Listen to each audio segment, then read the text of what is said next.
Hey, I'm Candace, a food and lifestyle journalist who loves juicy stories, especially over cocktails.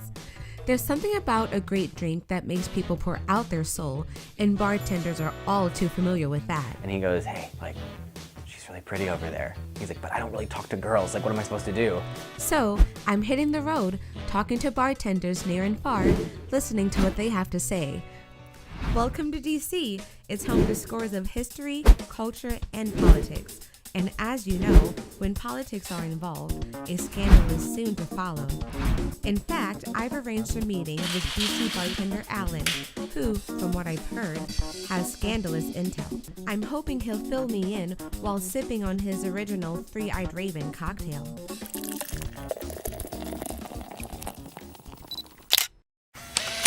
Alan, thank you so much for meeting me. I know it was short notice, but I totally appreciate it. Of course.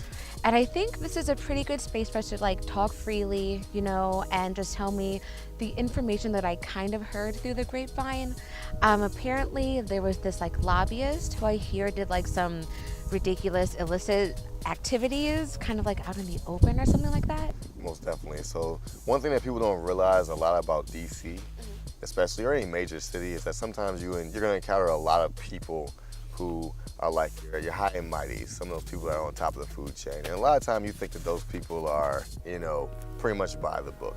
They're those people that just come in, they have their quick, nice, soft cocktail, and then they eat a nice meal, and then they go home. But to be honest, a lot of those people tend to be some of the wildest and craziest people you're gonna meet. Really? To give you a great example of that, the last restaurant that I worked at, nice, high-class, fine dining restaurant, okay? White tablecloths, all of that. Particularly this one night, which actually ended up evolving into 3 nights. The first night began with this particular gentleman that comes in all the time. He's a lobbyist in DC. And he always comes in, he sits in our lounge, and he always orders a lot of wine. It would be like $1,500, $2,000 worth of wine. That's just the wine we're talking about, not even going into food. Essentially, he always comes in, and he would come in with a lot of his colleagues. This one particular night, he comes in, and he comes in with the same group of people that we normally see, but there's one younger guy with him. And the younger guy that comes in, instead of sitting at the lounge with them, he decides to sit at the bar. So he's sitting at the bar, and he kind of has a long kind of look on his face. So, we start talking to him, me and the other bartender, hey man, how's it going? And he tells us yeah man, just hanging out here with, Mr. So-and-so. And I'm like, okay, cool, no problem. So we'll just go ahead and, take care of you, make sure everything's okay with you, man. Just let me know if you need anything. He tells us that he doesn't really feel as comfortable because he's not used to the fine dining and, the high-priced wine and all this food. He's just not used to that type of lifestyle. And he's also fresh out of college. So he's not really into spending $100 for a bottle of wine, or even $12 for a cocktail necessarily. He's just trying to budget and whatnot. So we're trying to make him feel more comfortable. The gentleman that normally always comes in, the older gentleman, he comes up to me and asks me, hey, is one of my men sitting at the bar? And I'm like, yes, he's sitting at the bar, because like I said, he's further away from them, but everyone else is right there next to him. So he says, buy him a drink. So I get him a drink and I bring it to him and I say, hey, this is from Mr. So-and-so. And as I'm getting that out, he is walking up towards us. So he walks up behind the guy, and the young guy stands behind him, puts his arm around him, and starts whispering something in his ear. The guy's face tends to change. Like I said, he already looked kind of long in the face in the beginning, but now there's a sense of his eyes widen a little bit. So now I'm like, okay, well, that's a little weird, but hey, it is what it is. Maybe, I don't know what was said, but it is what it is. The older gentleman walks back to the lounge. Next thing I know, the young guy's gone.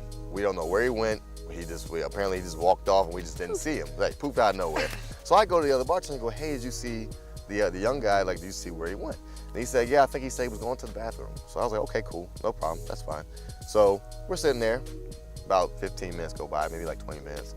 No young guys appeared back. So I'm like, you sure he went to the bathroom? He's like, yeah, he went to the bathroom. The older gentleman, next thing I know, gets up and he's shuffling towards the bathroom. I call Mr. Burnsing. He's Mr. Burnsing towards the bathroom.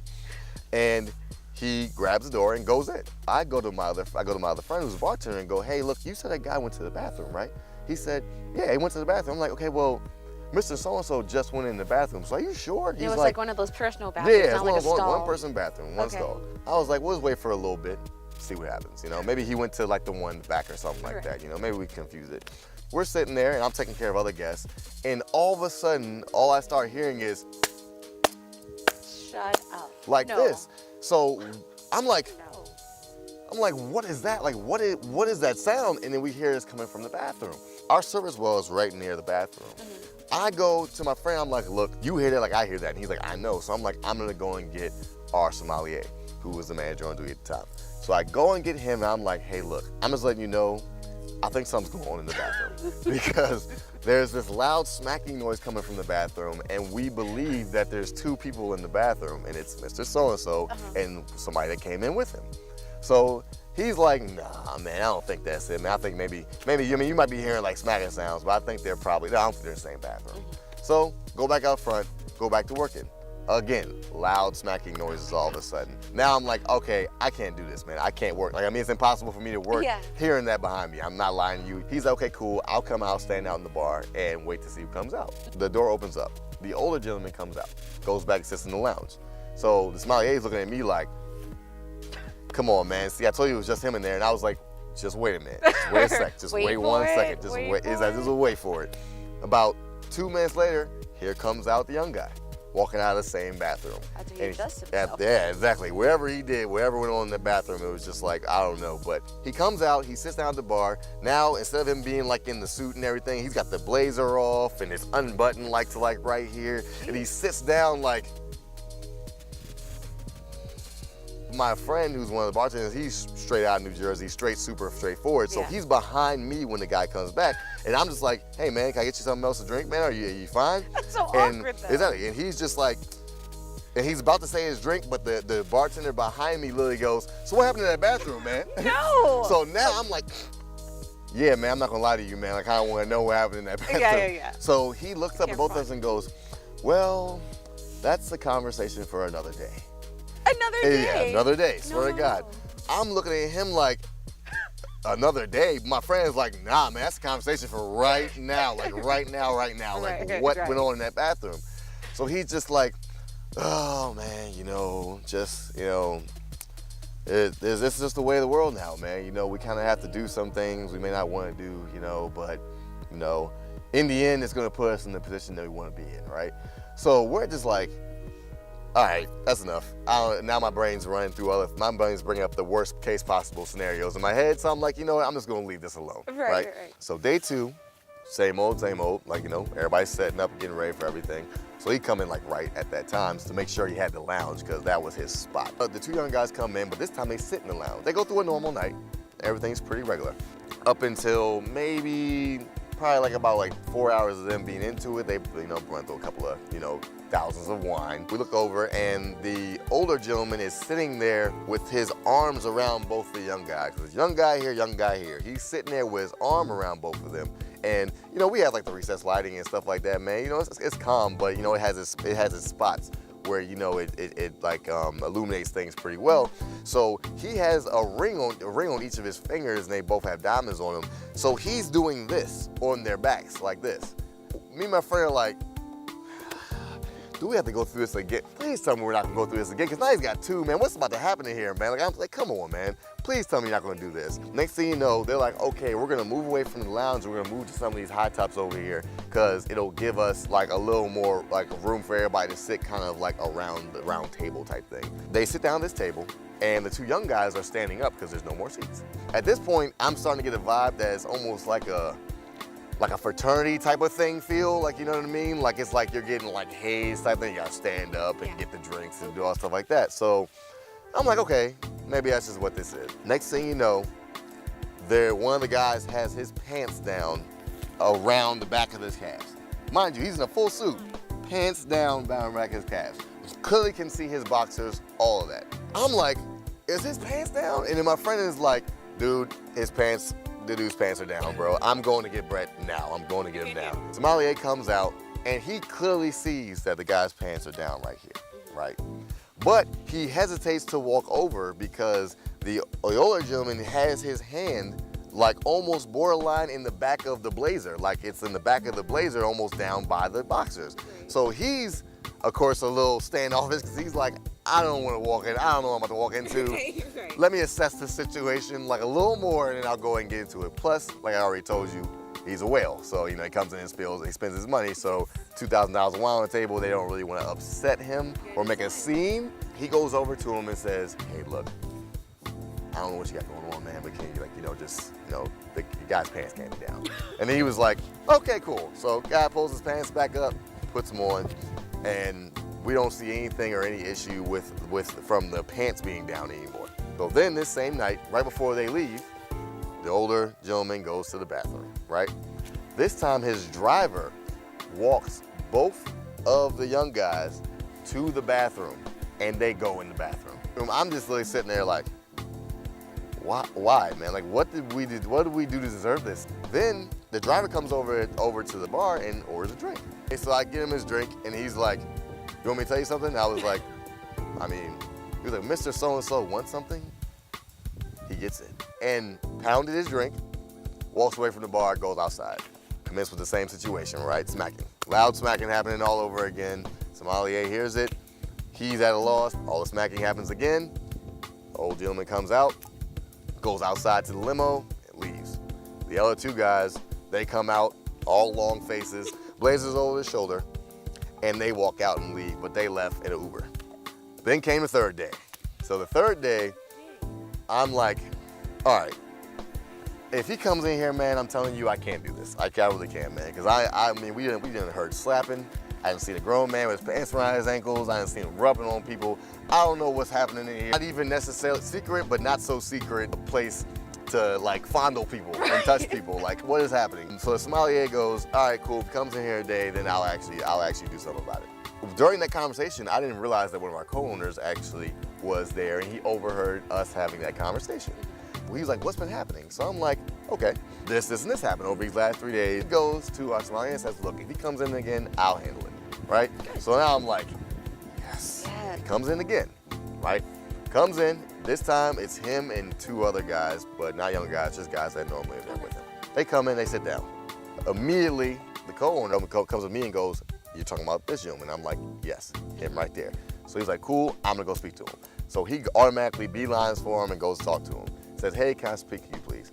Of course, the guy, he's not bad. I wouldn't say he's a bad guy. He's not like, you know, like mean or anything like that. So he's like, yeah, sure, no problem. And he basically says, look, man, I know what you've been up to the last 3 days last 2 days that you've been in here, and I can't have it in my restaurant.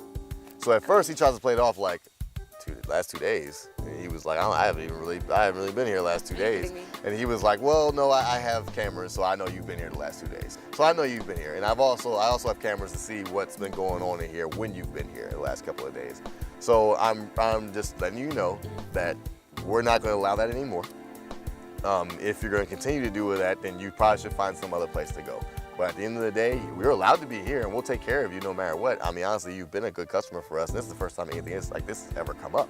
Right. But we can't have the type of restaurant and type of ambiance that we're trying to have with you having these type of antics. The gentleman looks down, the older gentleman, he looks down like this because he knows he's caught. So he's just like, Red-handed. now they know what I'm up to, right? Yeah. So then he looks up at our co-owner, looks up at him like this, and just as calmly and nicely with a smile on his face goes, don't worry, initiation period is over. That is so scary. And then walks What? Mr. Burns right back into the restaurant. That's outrageous. Right back into it. My co-owner told us that was like one of the creepiest moments he has ever been a part of in his life. And he walks right back in, sits down, orders a bottle of wine, like there was no conversation had, like everything was cool, like nothing ever happened. And after that situation, it all stopped. And it wasn't until we had a conversation with another server and a bartender from a separate restaurant. They came in one night and we were telling them about what happened because we were just so amazed, like, dude, like this is like the craziest thing I've ever heard in my life. Yeah. I must tell someone about this. Yeah. So we told them about it and they go, oh, yeah, he's known for that. And I'm like, Wait. what? I'm like, what do you mean he's known for that? He's like, yo, he's known for that. Literally Like, a creeper. yeah, he was like, he's known for that. And yes, what he does is he takes them into the bathroom and he spanks them. That's what the smacking noise is. Smacking noise is he takes them in the bathroom and he makes them take off all their clothes, he spanks them, and then that's all he does, and he leaves. The reason why I know that is because he's been walked in on before. He's gone to a restaurant before that had a bathroom that was single, but it didn't have a lock on it, and somebody just walked in and walks into a completely naked guy, young guy, with this old dude who's just smacking him on the butt. Yeah, that was when we got confirmation that the smacking was people being spanked. So obviously he was hazing people in a way to be a part of his inner circle. That is, I can't even begin Yeah, it's crazy. to process that. It took me a while to process it as well. That was worth all the secrecy in the world right now. Most definitely. I loved it, but I feel like I need a good drink. Only actually, I got a bar up here. It's a secret though. Can you keep a secret? Can I? Of course. All right, cool, no problem. Let's go check it out. All right, sounds good. Let me know where it is. Of course, I definitely right. will.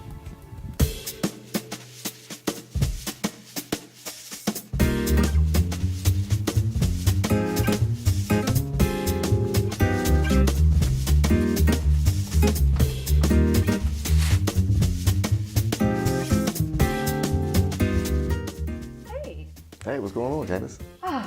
I'm just really trying to recover from, number one, finding this place. Oh yeah, most definitely. It's actually a big secret, honestly. And then also just that epic story you just told me. Oh yeah, man, it's crazy. I'm telling you, I wouldn't believe it myself if I hadn't actually seen it with my own eyes. Honestly, DC is full of this kind of crap though. Oh so, yeah, 100%. Well, after that, I really do need a stiff drink. Well, I think I got something that'll work for you. Okay, what are you thinking? Okay, so I'm thinking about a cocktail that we make here called the Three-Eyed Raven.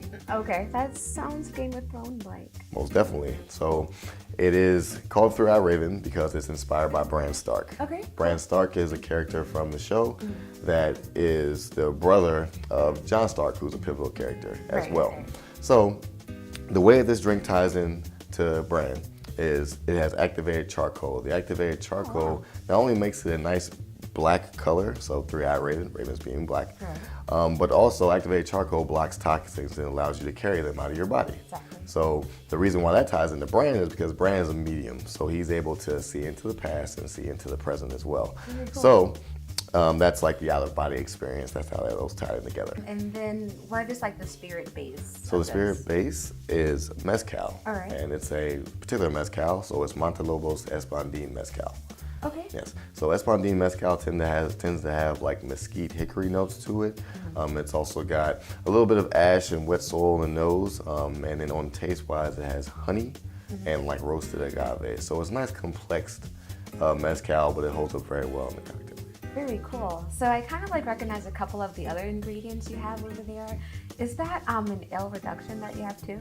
Most definitely. I hardly ever see that in cocktails now. Oh yeah, so it's very fun. We actually took us a little while of figuring out the actual amounts for it. Honestly, it's actually IPA, agave, and a little bit of water. So we actually cook the agave down with the IPA until it almost turns to being almost honey consistency. So very thick, and then we add a little bit of water just to bring it to the right consistency. Very nice. That's cool. Well, that sounds delicious, and I am ready for it. Okay, no problem. Making for you now.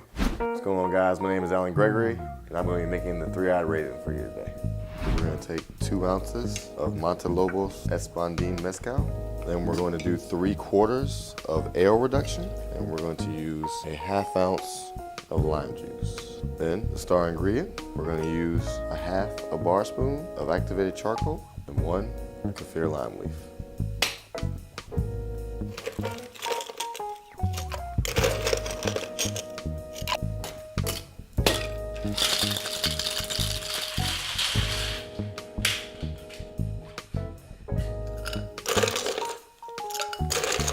Double strain